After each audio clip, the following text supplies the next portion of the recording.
जय हिंद दोस्तों, स्वागत है आप लोगों का अपना YouTube channel Krishna ji classes पर। तो इस चैनल पर Bihar police, Bihar SSC, Uttar Pradesh police, SSC GD constable की जो भर्ती निकली हुई है, इसको लेकर के ज़बरदस्त तैयारी कराई जा रही है। रीजनिंग की क्लासेस भी चल रही हैं और हम अभी जो जीके जीएस का भी है क्लास शुरू कर दिए हैं। पहला पार्ट आ गया है, हम लोग प्राचीन इतिहास पढ़ रहे हैं, यानी इतिहास वाला सेक्शन। इतिहास में भी हम लोग 3 पार्ट करके पढ़ेंगे, प्राचीन भारत, मध्य भारत और आधुनिक भारत। तो हम लोग प्राचीन भारत पढ़ रहे हैं और उसमें जितने भी मोस्ट इम्पोर्टेंट क्वेश्चन हैं उन सब का हम लोग संकलन किए हुए हैं। मतलब ये इस तरीके के क्वेश्चन है, ये हर परीक्षा में आता ही आता है। आप इस जीएस क्लास को कवर कर लेते हैं तो आप किसी भी परीक्षा में 60 से 70% जीएस वाला जो पोर्शन है आपका एकदम सही हो जाएगा। तो ज़्यादा बात न करते हुए हम लोग आगे बढ़ते हैं। उससे पहले एक छोटा सा रिक्वेस्ट है कि आप इस चैनल को सब्सक्राइब यदि नहीं किए हैं तो चैनल को सब्सक्राइब कर लीजिए और नोटिफिकेशन वाला जो बेल आइकन है उसको प्रेस करके रखिए, ताकि जैसे ही हम यहाँ से कोई वीडियो अपलोड करते हैं उसका नोटिफिकेशन सबसे पहले आपके पास पहुँचे। इसके लिए आप लोग सब्सक्राइब कर लीजिए, ठीक है। चलिए, हम लोग पहले क्लास में पढ़ चुके हैं, अब हम लोग दूसरे क्लास में क्या पढ़ेंगे? सिंधु घाटी सभ्यता या हड़प्पा सभ्यता, ठीक है। यदि पहला क्लास आप नहीं देखे हैं तो प्लीज़ जाकर के देख लीजिए, वहाँ पर एकदम शुरू से शुरू किया गया है, आपको कहीं से दिक्कत नहीं होगा, एकदम शुरू से शुरू किया गया है, ठीक है। तो हम आज टॉपिक शुरू करते हैं क्या कि सिंधु घाटी सभ्यता का काल 2500 ईसा पूर्व से 1750 ईसा पूर्व तक था। हड़प्पा टीले का सर्वप्रथम उल्लेख 1826 ईस्वी में चार्ल्स मैसन के द्वारा किया गया था। हड़प्पा संस्कृति को कांस्य युगीन सभ्यता भी कहते हैं। क्यों? क्योंकि इन लोगों को तांबे में टीन मिलाकर कांसा बनाने की विधि आती थी, यानी तांबे और टीन को मिला करके कांसा बनता था, इस वजह से इस काल को कांस्य युगीन सभ्यता कहते हैं। अगला पॉइंट है कि सिंधु घाटी सभ्यता की खोज राय बहादुर दयाराम साहनी ने की थी। आप प्रश्न पूछ देगा कि सिंधु घाटी सभ्यता की खोज करता कौन है, तो उसमें बहुत सारा ऑप्शन आएगा, उसमें राय बहादुर दयाराम साहनी भी होंगे, तो ऑप्शन क्या हो जाएगा? दयाराम साहनी हमारा सही हो जाएगा, ठीक है। अगला है, इस सभ्यता के मुख्य निवासी कौन थे? द्रविड़ और तथा भूमध्य सागरीय थे। यह एक नगरीय सभ्यता थी, यानी यहाँ के लोग नगरों में रहते थे, यानी कि नगर का विकास करके रहते थे, इसलिए इसको नगरीय सभ्यता कहा गया। किसको? हड़प्पा को, सिंधु घाटी सभ्यता को। ऑप्शन अगला है कि सिंधु सभ्यता का बंदरगाह लोथल को माना जाता है, यानी सिंधु सभ्यता का जो बंदरगाह है वो कौन है? लोथल है। पूछ देगा कि लोथल से संबंधित है क्या सिंधु घाटी सभ्यता। सिंधु सभ्यता की लिपि भावात्मक यानी कि चित्रात्मक थी। यह लिपि दाएं से बाएं लिखी जाती थी, दाएं से बाएं यानी इधर से, आपके इधर से लिखिए, हम लोग लिखते हैं ऐसे ना, लेकिन वो ऐसे लिखी जाती थी, दाएं से बाएं की तरफ।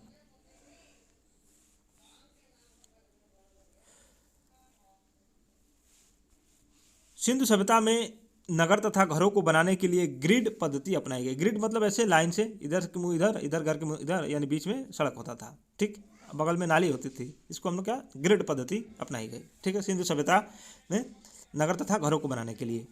अगला है कि सिंधु समाज मातृ सत्तात्मक था, यानी कि माता यानी कि महिलाएं वहाँ की क्या होती थी? प्रमुख होती थी।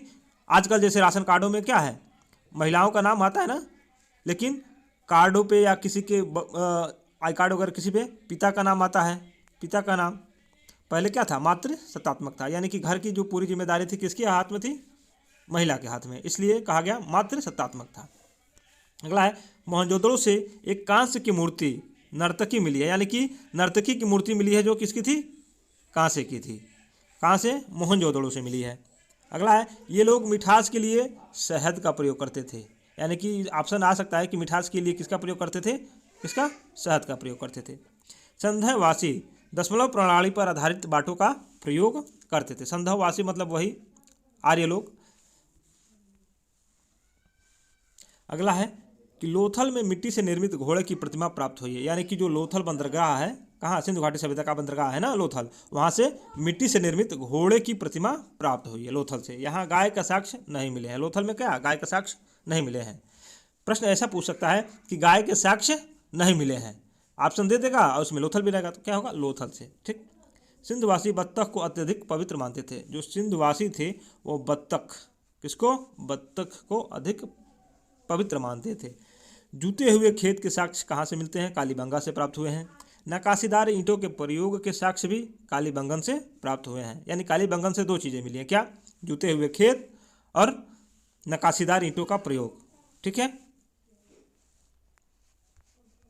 अगला हम देख लेते हैं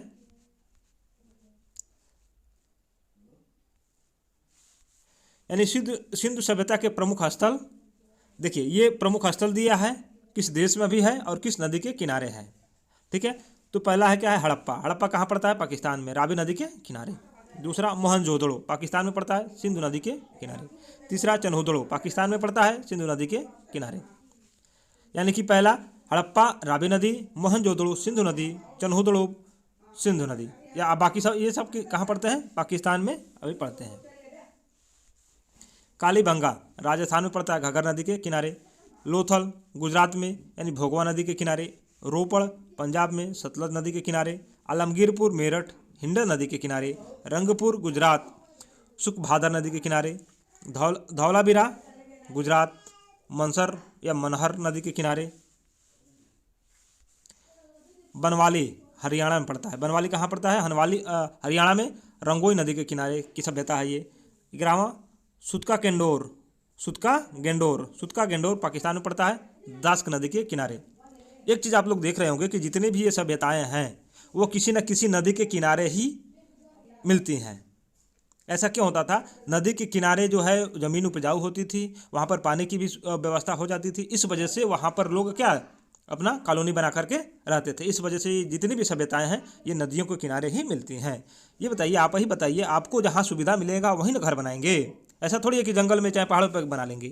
तो जहाँ सुविधा मिली यानी नदियों के किनारे जो मिट्टी होती है उपजाऊ होती है, खादर मिट्टी, तो वहाँ खेती वगैरह लोग भी करते थे, पानी की सुविधा आसानी से मिल जाती थी। इस वजह से नदियों के किनारे ये लोग ज़्यादा अपना बस करके रहते थे।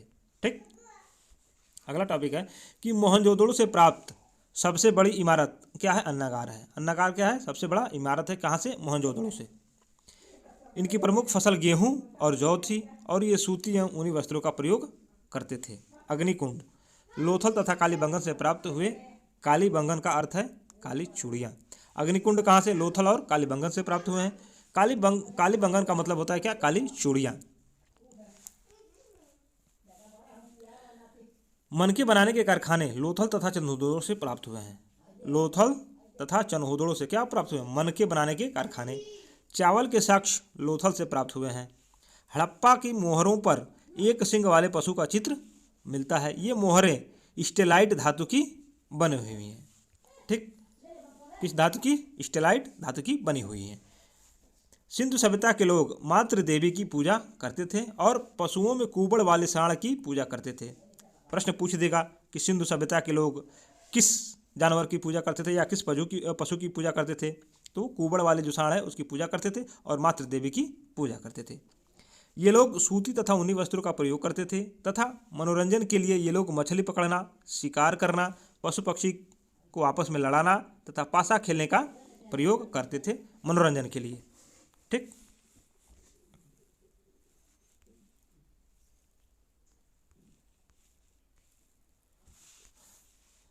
इनको तलवार का ज्ञान नहीं था। किसका तलवार का ज्ञान नहीं था, और आग में पकी हुई मिट्टी को टेराकोटा कहा जाता था। यानी कि तलवार के बारे में ये लोग नहीं जानते थे। और आग में जो पकी हुई मिट्टी होती थी उसी को क्या कहा जाता है, टेराकोटा कहा जाता था। अभी भी कहा जाता है टेराकोटा। ठीक है, सिंधु समाज में पर्दा प्रथा तथा वेश्यावृत्ति भी प्रचलित थी। सिंधु सभ्यता के लोग लाल मिट्टी से बर्तन बनाते थे तथा उस पर काले रंग का डिजाइन बनाते थे। जैसे अभी आप लोग देहात में देखे होंगे जो सब्जी वब्जी लोग लगाते हैं, क्या करते हैं, मिट्टी के जो पात्र होता है उसको रख करके चूने से लपेट करके उसमें काले थोड़ा थोड़ा करके टिक देते हैं, काले पोत करके सफ़ेद से टिक देते हैं, सिंदूर लगा के टिक देते हैं।